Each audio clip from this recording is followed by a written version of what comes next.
Raghava Lawrence அவர்கள் வந்து இப்போ ஒரு ப்ரெஸ் மீட் ஒன்று கொடுத்துருந்தார் இல்லையா, அந்த ப்ரெஸ் மீட்டில் இன்டர்வியூவில் அந்த விஷயத்தில் அவர் பேசின ஒரு விஷயந்தான் இப்போ சோஷியல் மீடியாவில் பயங்கரமாக வைரலாகி பத்திக்கிட்டு போய்கிட்டு இருக்கு. இப்போ நம்ம ஒரு புதிய ஏரியாவில் போய் நம்ம ஒரு வாடகை வீட்டுக்கு போகிறோம்னு வச்சுங்களேன், அந்த வாடகை வீட்டுக்கு போனோன்னு வீடு பார்க்கும்போது நல்லா இருக்கும் சார். ஓனர் கீ கொடுப்பாரு, வீட்டுக்குள்ளே போனாதான் எங்கே பைப்பு சரியில்லை, எங்கே ஃபேன் சுற்றலை, எந்த இடத்துல வந்து பெயிண்ட் அடிச்சு கொட்டுது, உள்ள போன பெருசா சார் தெரியும் நம்மளுக்கு. இப்போ அந்த மாதிரி ஒரு வீட்டுக்கு போறதுக்கு அப்படி இருக்கு. ரோட்ல இருக்கிற தெருநாய் கூட நம்மளை பார்த்தா கத்தும், யார் இது புது ஆள் வந்திருக்காங்க அப்படின்னு. மக்களை தெருநாய்ங்க அப்படின்ட்டு ஒப்பிட்டு பேசினதா ஒரு விஷயம் வந்து சோஷியல் மீடியாவில் நிறைய இடத்துல வந்து பரவிக்கிட்டு இருக்கு.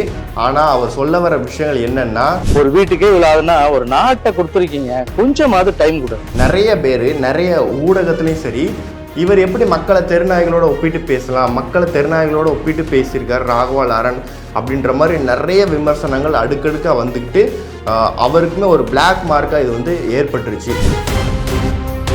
அவங்கள நான் தெருநாய்களோட ஒப்பிட்டு பேசுகிற அளவுக்கு நான் வந்து மோசமானவன் கிடையாது, நான் பேசின விஷயத்த சில பேர் தப்பாக புரிஞ்சுக்கிறாங்க, தப்பாக எடுத்துக்கிட்டாங்க அப்படின்ற மாதிரி ஒரு விஷயம் சொல்லியிருக்காங்க.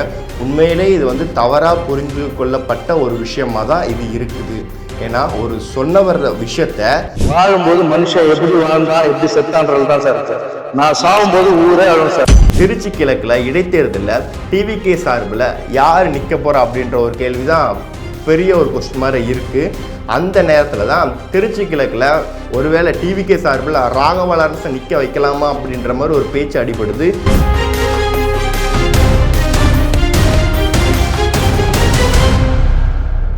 இது போன்ற வீடியோக்களை தொடர்ந்து பார்ப்பதற்கு தமிழ்நாடு டைம்ஸை சப்ஸ்கிரைப் பண்ணிக்கோங்க. எங்களுடைய சமூக வலைதள பக்கங்களான ஃபேஸ்புக், இன்ஸ்டாகிராம், எக்ஸ் பக்கங்களை ஃபாலோ பண்ணிக்கோங்க. தமிழக அரசியலில் இப்போ புதுசாக அடுத்தடுத்து ட்விஸ்ட் அண்ட் டர்ன்ஸு, பரபரப்புக்கு பஞ்சமே இல்லாத மாதிரி நிறைய விஷயங்களாக நிறைய புதிய புதிர்களாக கிளம்பி வந்துக்கிட்டு இருக்கு.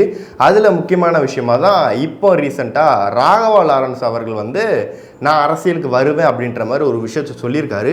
அதுலேயும் ஒரு ட்விஸ்ட்டு வச்சு சொல்லியிருக்காரு. என்ன அப்படின்னா, நான் அரசியலுக்கு வரலாமா வேண்டாமா அப்படின்றத மக்களாகிய நீங்கள் தான் சொல்லணும், உங்ககிட்ட வந்து அதை ஒப்படைச்சிருக்கேன், நீங்கள் பார்த்து என்ன சொல்கிறீங்களோ அதுபடி நான் கேட்குறேன் அப்படின்ற மாதிரி ஒரு விஷயத்த சொல்லியிருக்காரு.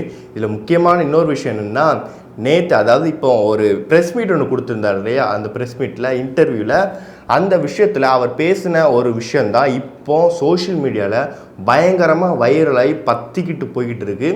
என்ன அப்படின்னா, மக்களை தெருநாய்ங்க அப்படின்ட்டு ஒப்பிட்டு பேசினதா ஒரு விஷயம் வந்து சோஷியல் மீடியாவில் நிறைய இடத்துல வந்து பரவிக்கிட்டு இருக்கு. அதில் அவர் சொன்ன விஷயங்கள், சொல்ல வர்ற விஷயங்கள் என்ன அப்படின்னா, இப்போ புதுசாக ஒரு வீட்டுக்கு போகிறோம் அப்படின்னா, வீடு வெளியில் பார்க்க நல்லா இருந்தால் மட்டும் போதுமா, உள்ளே போகிற நேரம் பைப்பு சரியில்லையா, ஃபேன் சுவிட்ச் போட்டால் ஃபேன் ஓடுமா, ஒர்க் ஆகுமா, அப்புறம் வந்து வீட்டுக்குள்ளே ஏதாவது ஒரு இடத்துல பெயிண்ட் அடிச்சிருக்காங்களா, இதெல்லாம் பார்க்கணும் இல்லையா. இது எதுவுமே பார்க்காம வீடு வெளியில் இருந்தால் மட்டும் நல்லா இருந்தால் போதுமா அப்படின்ற மாதிரியும், அப்புறம் வந்து ஒரு தெருக்குள்ளே போகிறப்போ புதுசாக அந்த வீடு அந்த என்ட்ரி ஆகிற தெருக்குள்ளே போகிறப்போ புதுசாக யார் வந்தாலும் இந்த தெரு நாய்கள்லாம் குறைக்கும். அதுக்கு வந்து பிஸ்கட் போட்டால் சாப்பிட்டா அமைதியாக இருந்துடும். இன்னும் ஒரு சில தெருநாய்கள் வந்து பிரியாணி தான் சாப்பிடும் அப்படின்னு சொல்லுவோம் அப்படின்ற மாதிரி சொல்லியிருக்காரு. இதை மக்களை தான் அவர் வந்து தெருநாய்களாக கம்பேர் பண்ணி பேசுகிறார் அப்படின்ற மாதிரி ஒரு விஷயத்த வந்து இப்போ சோஷியல் மீடியாவில் பரவிக்கிட்டு இருக்கு. ஆனால் அவர் சொல்ல வர விஷயங்கள் என்னென்னா, அந்த வீடு என்ட்ரி அந்த தெருக்குள்ளே என்ட்ரி ஆகிறப்போ தெருநாய்கள் இருப்பாங்க, அது வந்து அவங்க வந்து ஒரு இயல்பான ஒரு எடுத்துக்காட்டை தான் சொல்லியிருக்காரே தவிர அந்த தெருநாய்கள் மக்கள் தான் அப்படின்றத கம்பேர் பண்ணி சொல்ல வரலங்கிறத இந்த விஷயத்தில் நம்ம சொல்கிறோம். என்ன அப்படின்னா, அவர் சொல்லியிருக்க விஷயத்த நல்லா நோட் பண்ணி பார்த்தா கேட்ட கேள்வி என்னென்னா, விஜய் அவர்கள் வந்து அதாவது சிஎம் விஜய் சாரோடைய 30 நாள் ஆயிருக்கு இல்லையா, அவருடைய முதலமைச்சராக அவருடைய செயல்பாடு எப்படி இருக்குன்றது ஒரு 30 நாளுக்குள்ளே நம்ம எதுவுமே டிசைட் பண்ண முடியாது அப்படின்றதுனால ஒரு எடுத்துக்காட்டாக அந்த வீடு அந்த தெருநாய்களை வச்சு சொல்லியிருக்காரு. இதை நிறைய பேர் நிறைய ஊடகத்துலேயும் சரி, இவர் எப்படி மக்களை தெருநாய்களோட ஒப்பிட்டு பேசலாம், மக்களை தெருநாய்களோட ஒப்பிட்டு பேசியிருக்கார் ராகவா லாரன் அப்படின்ற மாதிரி நிறைய விமர்சனங்கள் அடுக்கடுக்காக வந்துக்கிட்டு அவருக்குமே ஒரு பிளாக் மார்க்காக இது வந்து ஏற்பட்டுருச்சு. அதுக்குமே ஒரு கிளாரிஃபிகேஷனுக்காக ஒரு இன்ஸ்டாவில் வந்து ஒரு டெக்ஸ்ட் மாதிரி ட்வீட் மாதிரி போட்டு போஸ்ட்டும் போட்டிருக்காரு. அதில் என்ன சொல்லியிருக்காரு அப்படின்னா, நான் வந்து மக்களை தெருநாய்களோட ஒப்பிட்டு சொல்லலை, ஏன்னா மக்கள் தான் என்னுடைய முன்னோடி, அவங்கள வந்து கிட்டத்தட்ட நான் ரொம்ப உயர்வாக மதிக்கிறேன். அவங்கள நான் தெருநாய்களோட ஒப்பிட்டு பேசுகிற அளவுக்கு நான் வந்து மோசமானவன் கிடையாது. நான் பேசின விஷயத்த சில பேர் தப்பாக புரிஞ்சுக்கிறாங்க, தப்பாக எடுத்துக்கிட்டாங்க அப்படின்ற மாதிரி ஒரு விஷயம் சொல்லியிருக்காங்க. உண்மையிலே இது வந்து தவறாக புரிந்து கொள்ளப்பட்ட ஒரு விஷயமாக தான் இது இருக்குது. ஏன்னா ஒரு சொன்னவர் விஷயத்த கரெக்டாக புரிஞ்சிக்காமல் வேற ஒரு விதமாக கன்வே பண்ணி அதை வந்து பல விஷயத்தோட சிங்க் பண்ணி அது இப்படி இருக்குமோ அப்படி இருக்குமோன்ட்டு அந்த ஒரு கம்பேரிசன் இருக்கு இல்லையா, அது புரிஞ்சு கொள்ளதுலேயே மிக மோசமான ஒரு புரிதலாக இப்போ ரீசெண்டாக புரிஞ்சுக்கிட்ட ஒரு விஷயமா இருக்குது. ஏன்னா அவர் வந்து அரசியலுக்கு வரலாமா வேண்டாமாங்கிற ஒரு விஷயத்த மக்கள்கிட்ட விட்டுருக்காரு இல்லையா. அப்படி ஒரு வாழ்க்கையில் எந்த ஒரு முடிவு எடுத்தாலும் முக்கியமான முடிவு, பெரிய ஒரு டிசிஷன் எடுக்கிறதா இருந்தால் நான் எப்போதுமே மக்கள்கிட்ட ரசிகர்கள்கிட்ட கேட்டு தான் எடுப்பேங்கிற மாதிரி ஒரு விஷயத்த சொல்லியிருக்காரு. அப்படி ஒரு முக்கியமான விஷயத்த மக்கள்கிட்ட கேட்டு எடுக்கிறவர் எப்படி மக்களை வந்து ஒரு தெருநாய்களோட ஒப்பிட்டு பேசுவாங்க, எப்படி வந்து இந்த மாதிரி ஒரு கம்பேரிசனை போட்டு சொல்லுவாங்க. முக்கியமாக இந்த பிஸ்கட்டு பிரியாணிலாம் கொடுத்தா நாய் வந்து வந்துடும் அப்படின்ற மாதிரி எப்படி இந்த ஒரு கொச்சையான ஒரு வாதத்தை வந்து அவர் வைப்பார் அப்படின்ற மாதிரி ஒரு சிலர் வந்து யோசிக்க ஆரம்பிச்சிட்டாங்க. இதில் முக்கியமான விஷயத்தை நம்ம பார்க்கணும் என்னன்னா, திருச்சி கிழக்கில் வந்து ராகவா லாரன்ஸ் நிற்கிறாரா இல்லையா அப்படின்ற ஒரு விஷயத்தை வச்சு தான் இப்போ இவ்வளோ விஷயமும் நடந்திருக்கு. ஏன்னா நிறைய மீடியாவில் நிறைய பேர் வந்து திருச்சி கிழக்கில் ராகவா லாரன்ஸ் நிற்க போகிறாரா, டிவிக்கு சார்பில் நிற்க போகிறாரா அப்படின்ற மாதிரி ஒரு விஷயம் இடையில பரவச்சு இல்லையா. அதுக்கு கிளாரிஃபிகேஷன் பண்ணுற விதமாக சமீபத்தில் ஒரு பேட்டியில் சொல்லியிருக்காரு, ஒரு 18 நிமிஷம் பேட்டியில். அதில் எல்லா ஸ்டோரியும் சொல்லி இந்த மாதிரி விஷயங்கள்லாம் நடந்துச்சு அப்படின்ற மாதிரி சொல்லியிருக்காங்க. அதில் லாஸ்ட்டாக சரி இவர் அரசியலுக்கு வரப்போகிறாரு, அந்த மாதிரி நிற்க போகிறாரு அப்படின்ட்டு எதிர்பார்த்துக்கிட்டு இருந்த நேரத்தில் தான் மக்களாகிய நீங்கள் முடிவு பண்ணுங்க அப்படின்ட்டு ஒரு ட்விஸ்ட்னு வச்சுட்டாரு. சரி நமக்கு என்னடா அவர் சொல்லுவாருன்னு பார்த்தா சொல்லலை, சரி வரவாரா வரலையான்னு அதுக்காக ஒரு ஆன்சர் சொல்லுவாருன்னு பார்த்தா அதுவும் சொல்லலை, என்ன தான் முடிவில் இருக்காருன்னு எதிர்பார்த்துக்கிட்டு இருந்த நேரத்தில் தான் நேற்று வந்து ஒரு இன்டர்வியூ மாதிரி செட் பண்ணி ப்ரெஸ் மீட் மாதிரி கொடுத்துட்டு அதுலேயும் ஒரு விஷயம் சொல்லியிருக்காரு.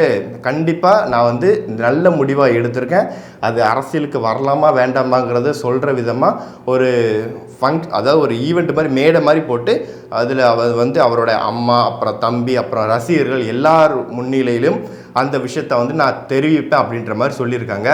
இதில் கூட திருச்சி கிழக்கில் வந்து அவர் நிற்பாரா இல்லையாங்கிறது கூட அவர் வந்து சொல்லலை. ஏன்னா அதுக்கான மேடை தான் அது போட்டிருக்கேன், அந்த நிகழ்ச்சியில் வந்து நான் சொல்லுவேன் அப்படின்ற மாதிரி சொல்லியிருக்காரு. அதுவும் இன்னும் ரொம்ப காலம் இல்லை, கொஞ்ச காலத்தில் அதுக்கான ஆன்சர் வந்துடும் அப்படின்ற மாதிரி சொல்லியிருக்காங்க. திருச்சி கிழக்கு இடைத்தேர்தல் வருது இல்லையா, இப்போ வந்து இடையில வந்து ஒரு 5 இடத்துல வந்து பை எலெக்ஷன் நடக்க போது. திருச்சி கிழக்கில் இடைத்தேர்தலில் டிவிகே சார்பில் யார் நிற்க போகிறா அப்படின்ற ஒரு கேள்வி தான் பெரிய ஒரு கொஸ்டின் மாதிரி இருக்குது. அந்த நேரத்தில் தான் திருச்சி கிழக்கில் ஒருவேளை டிவிகே சார்பில் ராகவா லாரன்ஸை நிற்க வைக்கலாமா அப்படின்ற மாதிரி ஒரு பேச்சு அடிபடுது.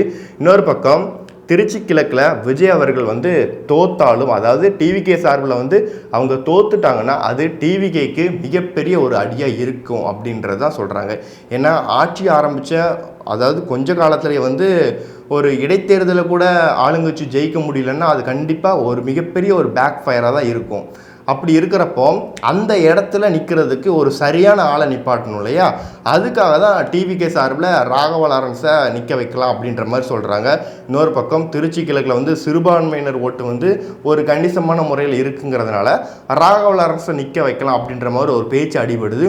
இன்னும் ஒரு சில நாட்களில் வந்து அதுக்கான ஆன்சர் வந்து தெரிஞ்சிடும், திருச்சி கிழக்கில் லாரன்ஸ் நிற்க போகிறார் அப்படின்ற மாதிரி. இப்போ ரஜினிகாந்த் அவர்கள், ஏன்னா ரஜினிகாந்துக்கும் அரசியலுக்கும் ரொம்ப ஒரு பந்தம் மாதிரி ஒட்டிக்கிட்டே வருது. ஏன்னா ஆரம்பத்தில் ரஜினிகாந்த் அவர்கள் அரசியலுக்கு வரலன்னு சொன்னதுக்கு அப்புறமா நிறைய விஷயங்கள் வந்து மாறி இருக்கு. யார் அரசியலுக்கு வந்தாலும் குறிப்பாக ஒரு நடிகர்கள் வந்து அரசியலுக்கு வந்தால் கூட அதை வந்து ரஜினிகாந்த் அவர்களுடைய அரசியல் பேச்சை வச்சு தான் ஒப்பிட்டு சொல்கிறாங்க.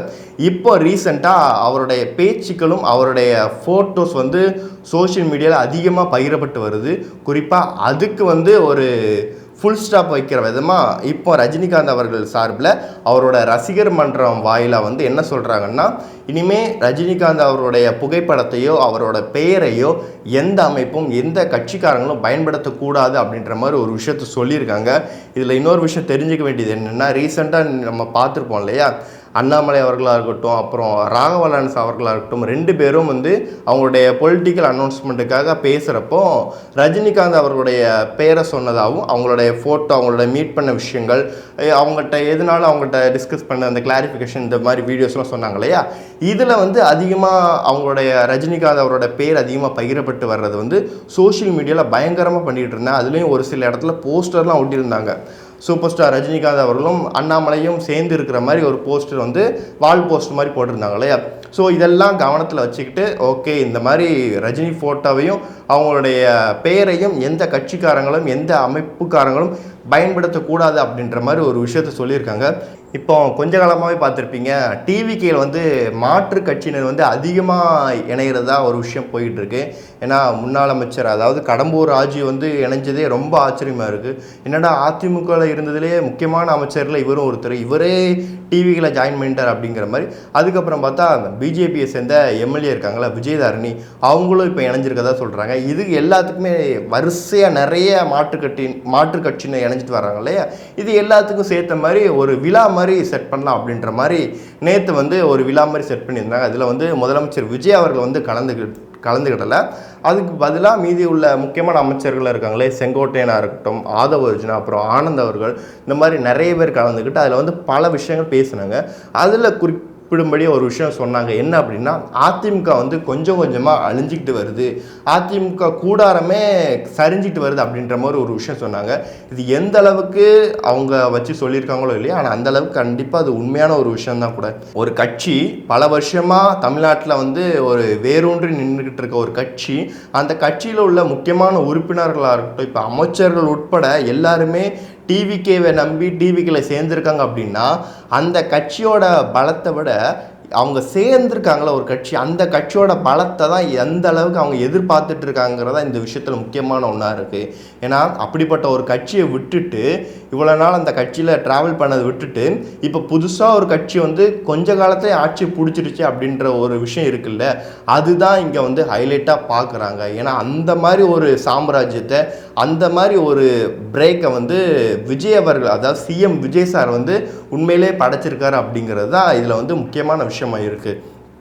அதில் வந்து இன்னொரு விஷயம் சொன்னாங்க, இவ்வளோ நாளாக டிவிகே டிஎம்கேக்கு தான் போட்டி அப்படின்னு சொல்லிட்டு இருந்தாங்க இல்லையா, அது உண்மையில் இப்போ உள்ள காலகட்டத்தில் அதிகமாக வருது. ஏன்னா எதுக்கெடுத்தாலும் இவங்க ஒரு விஷயம் பண்ணாங்கன்னா உடனே டக்குன்னு ரியாக்ட் ஆகுது இல்லையா. அங்கே ஒரு பதிலுக்கு ஒரு ரிப்ளை ஒன்று வருது, இங்கே ஒரு விஷயம் ஒன்று பண்ணுறாங்கன்னா அங்கே ஒன்று டக்குன்னு ஒன்று வருது. இப்போ கூட ரீசெண்டாக நிறைய விஷயங்கள், இந்த கரண்ட்டு கட்டு, அப்புறம் இந்த பாலியல் குற்றங்கள், இந்த மாதிரி ஒரு விஷயங்கள் பண்ணுறாங்க இல்லையா. இதுக்கு உடனே அங்கே ரியாக்ட் வர்றதுனால தான் டிவிகேயோட அந்த கவர்னன்ஸ் வந்து இன்னும் கொஞ்சம் ஸ்ட்ராங்காக அதிகமாக மக்கள்கிட்ட ஒரு போய் சேருது அப்படின்ற மாதிரி ஒரு விஷயம் இருக்குது. அதுவும் இல்லாமல் இப்போ இடைத்தேர்தல் வரப்போகுது இல்லையா, உள்ளாட்சி மேயர் எலெக்ஷனாக இருக்கட்டும், உள்ளாட்சி எலெக்ஷனாக இருக்கட்டும், இந்த எலெக்ஷன்லாம் டிவிகே வந்து கண்டிப்பாக ஜெயிக்குமா ஜெயிக்காதாங்கிறது ஏற்கனவே கரண்ட் கட்டு ஒன்று பண்ணி டிவிகே மத்தியில் ஒரு மக்கள் மத்தியில் ஒரு அவப்பெயரை ஏற்படுத்தியிருக்காங்க டிவிகேக்கு. இப்போ வந்து அதுக்கடுத்து ஒவ்வொரு விஷயமா இவங்க சைட்லேருந்து பாசிட்டிவாக அதிகமாக போயிடுச்சுன்னா அந்த கரண்ட் கட்டு விஷயங்கிறது ரொம்ப தவிடுபடி ஆகும் அப்படின்ற மாதிரி ஒரு விஷயம் பண்ணுறாங்க. இன்னொரு பக்கம் மாற்று கட்சியினர் டிவிகளை இணைஞ்சது ஒரு பக்கம் பலமாக இருந்தாலுமே ஏற்கனவே இருந்தாங்களே, ஏன்னா அவங்க அந்த கட்சியை விட்டு வந்ததுக்கான நிறைய பேர் சொல்கிற காரணம் என்னென்னா, எங்களுக்கு வந்து அந்த கட்சியில் ஒரு உரிய அங்கீகாரம் கிடைக்கல, எங்களை வந்து ஒரு நல்ல ஒரு போஸ்டிங் கொடுக்கல அப்படின்ற மாதிரி சொல்லி தான் வந்திருக்காங்க. ஆனால் டிவிக்கில் அதுக்கான பாசிபிள் இருக்குமா இருக்காதான்னு பார்க்குறப்போ, ஆனால் இவ்வளோ நாளாக டிவிக்கில் வந்து உழைச்சிருக்காங்க இல்லையா, மக்கள் இயக்கத்திலேருந்து இப்போ டிவிக்கு ஆட்சி பிடிக்கிற வரைக்கும் அவ்வளோ பேர் உழைச்சிருக்காங்க இல்லையா, அவங்களாம் எதிர்பார்ப்பாங்கல்ல, நம்ம கட்சியில் நம்ம இவ்வளோ நாளாக இருந்திருக்கோம், நமக்கு கொடுக்காத அந்த பொறுப்பு பதவி அப்படிங்கிறது புதுசாக வந்தவங்களுக்கு கொடுத்துட முடியுமா அப்படிங்கிற மாதிரி இருக்கும். இன்னொரு பக்கம் அவங்களாம் ஸ்லீப்பர் செல்ஸாக அப்படின்ற ஒரு கண்ணோட்டமும் தேவைப்படுது. ஸோ இதே மாதிரி மாற்றுக் கட்சியினர் வந்து தொடர்ந்து டிவிக்கில் இணைஞ்சிக்கிட்டு இருக்க நேரம் இவங்களோட பலம் அதிகமாக இருக்குமா ஒரு பக்கம் அந்த கண்ணோட்டத்தை பார்த்தாலுமே, இன்னொரு பக்கம் அவங்க மேலே லேசாக ஒரு பக்கம் டவுட் பட வேண்டியதாக இருக்குது. ஸோ இதெல்லாம் வச்சுக்கிட்டு தமிழக அரசியலில் அடுத்தடுத்து என்னென்ன விஷயங்கள் பரபரப்பான விஷயங்கள் மாறப்போகுது அப்படிங்கிறத நம்ம பொறுத்திருந்து பார்ப்போம். தொடர்ந்து நம்ம வீடியோவை பாருங்கள். தேங்க்யூ.